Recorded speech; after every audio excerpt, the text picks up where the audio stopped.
So I've got a book idea and I've got a podcast idea, but I don't identify myself as a writer, and it's not something that I've got any experience in. My husband's a brilliant writer, but it's just not something that I've ever taken up. And you've always kind of identified as a writer. Do you have any advice for anyone who's got an idea, but yeah, doesn't consider themselves a writer? Yeah, well, first of all, I didn't always consider myself a writer. I always considered myself a reader. Mm, And so it wasn't until I was in med school that I really started writing. And that was really more therapeutically for me, that I needed to write about all of these experiences that I was having. And I think that we're all writers. I think there's this strange thing, like, people say I'm not an artist. It's like, pick up some paint, right? It's.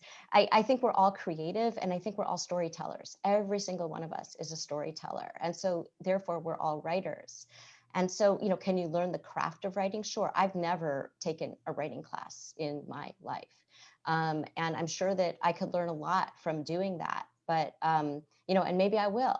And so I think we can all change and grow in our craft, but we're all writers. And I think that anybody who feels like, well, I have to be a writer to put down on the page something that I want to tell, a story that I want to tell, just gets in their own way. So I would say, tell your story.